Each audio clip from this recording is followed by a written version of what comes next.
بسم اللہ الرحمن الرحیم الحمدللہ وکفا وسلام علی عبادہ المصطفیٰ قال رسول اللہ صلی اللہ علیہ وسلم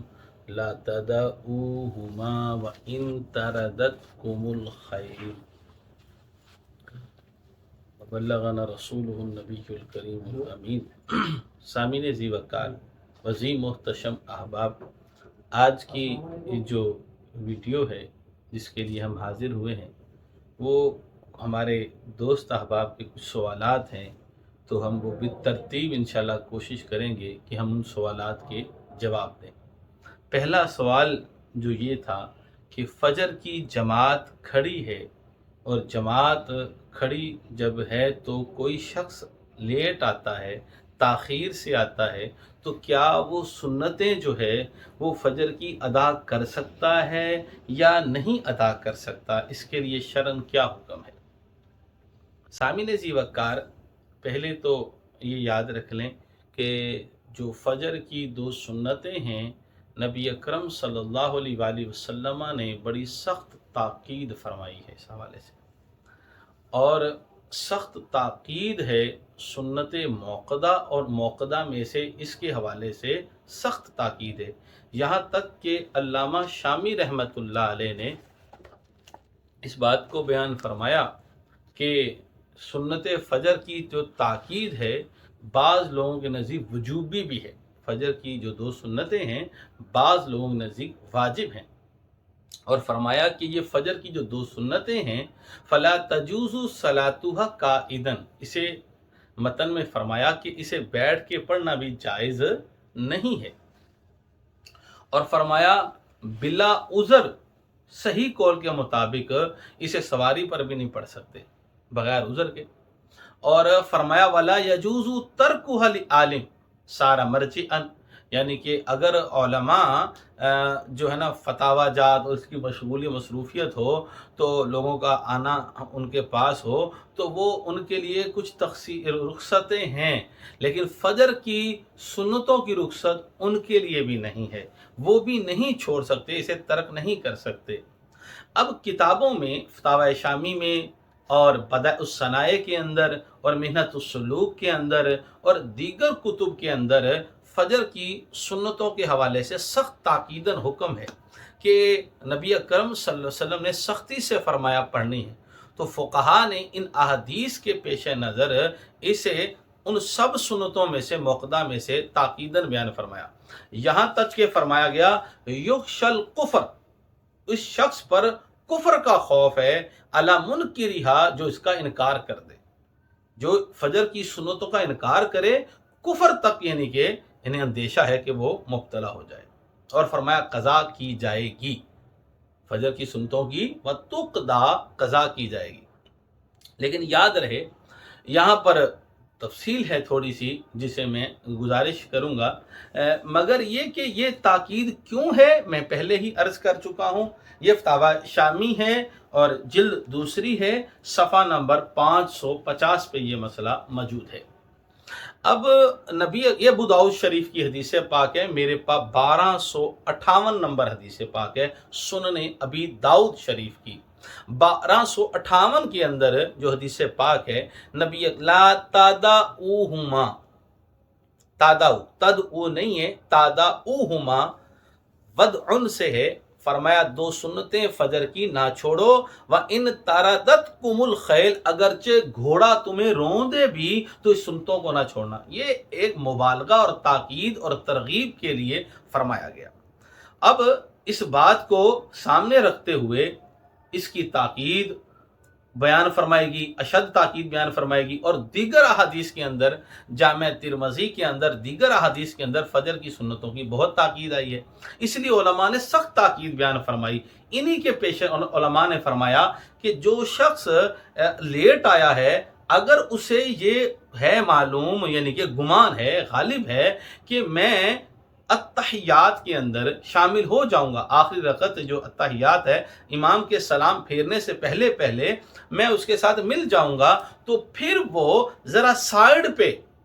سائڈ پہ کہ ستون کے پیچھے تھوڑا سا کونے پر، تو وہ سائڈ پہ فجر کی 2 سنتیں ادا کرے، اسے کرنی چاہیے، تو اسے ترک نہیں کرنا چاہیے۔ اسی لیے احناف کے ہاں اس کا اہتمام ہوتا ہے، اور احناف اسے بیان کیوں؟ الحمدللہ احناف ہی کا خاصہ ہے کہ وہ رسول کریم صلی اللہ علیہ وآلہ وسلم کی سنتوں اور احادیث کی اتباع کرتے ہوئے ان احکام کی احادیث سے استنباط و استخراج اور تفریع لی۔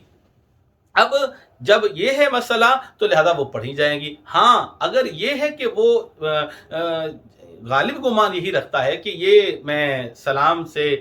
پہلے نہیں مل پاؤں گا، سلام پھیر دیں گے امام صاحب، تو پھر نہیں پڑھے، پھر شامل ہو جائے۔ اب مسئلہ قضا ہو گئی۔ اب قضا کا مسئلہ یاد رکھیں یہ ہے،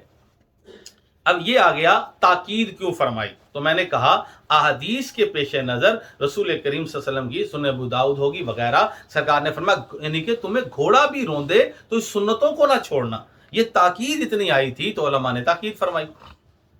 اچھا، اب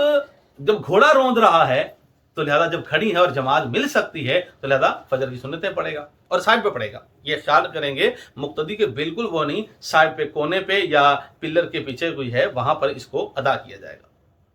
اور اگر یہ ہے کہ وہ امام سلام پھیر دے گا، نہیں تو پھر شامل ہو جائے۔ اب رہے گا مسئلہ کہ قضا کے بارے میں کیا حکم ہے۔ دیکھیں فجر کی سنتیں ایک تو ہیں کہ آپ کی صرف فقط سنتیں ہی قضا ہوئی ہیں، ایک یہ ہے کہ آپ کی فجر کی نماز اور سنتیں ساتھ دونوں قضا ہو گئیں۔ یہ دو مسئلے علیحدہ علیحدہ ہیں، یہ دونوں مسئلے علیحدہ علیحدہ ہیں۔ اس کو امام عینی رحمت اللہ علیہ نے اپنی کتاب منہۃ السلوک کے اندر اس کو بھی مسئلے کو بیان فرمایا کہ فجر کی سنتیں، ویسے تو سنت کے حوالے سے انہوں نے ضابطہ لکھا لِأَنَّ الْأَصْلَ فِي السُّنَنِ أَلَّا تُقْضَى، ضابطہ اصول یہی ہے کہ سنتوں کی قضا نہیں ہے، کیونکہ قضا ہوتی ہے واجب کی، ٹھیک ہے نا، فرض کی، اس کی قضا نہیں ہے۔ اب فرمایا کیونکہ علامہ عینی فرماتے ہیں الا ان النص ورد فی قضاء سنت الفجر، کیونکہ فجر کی سنتوں کے حوالے سے نص موجود ہے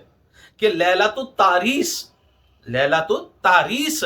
یہ ایک یعنی کہ سمجھے ایک واقعے کی طرف اشارہ ہے۔ رسول کریم صلی اللہ علیہ وآلہ وسلم جب خیبر سے واپسی تشریف لا رہے تھے تو رسول کریم صلی اللہ علیہ وسلم ایک مقام پہ ٹھہرے، ام القریٰ، ٹھیک ہے، ایک جگہ ہے وہاں پر ٹھہرے۔ رسول کریم صلی اللہ علیہ وسلم وہاں ٹھہرے، آپ کی آنکھ لگ گئی، فجر رہ گئی۔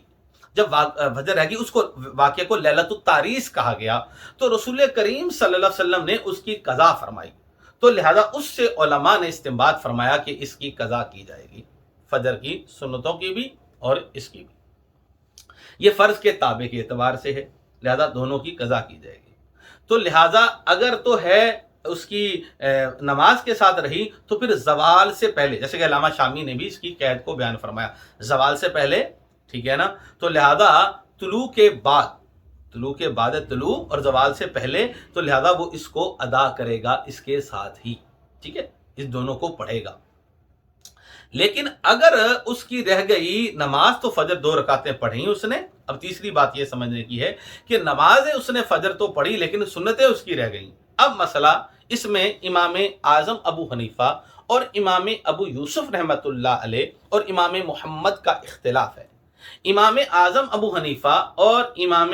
یوسف رحمۃ اللہ علیہ یہ فرماتے ہیں، جسے شیخین کی اصطلاح سے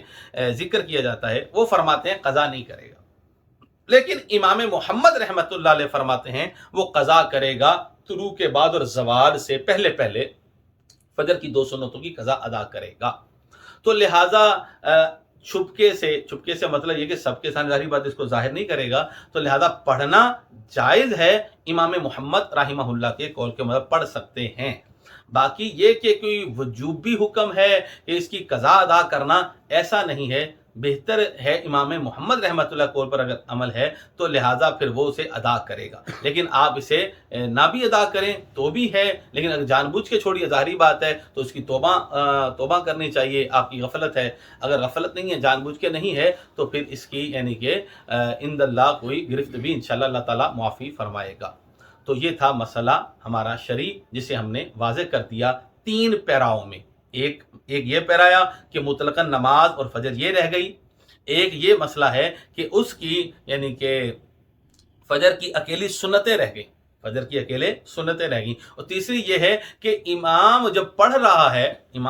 ہے تو لہذا اس کو اکیلے پڑھنے کا مسئلہ اسے بھی ہم نے بیان کر دیا۔ انشاءاللہ عز و جل یہ آپ کے لیے فائدہ مند ہوگی، اسے انشاءاللہ آپ سنیں گے تو انشاءاللہ آپ کو نفع حاصل ہوگا۔ وآخر دعوانا ان الحمد للہ رب العالمین۔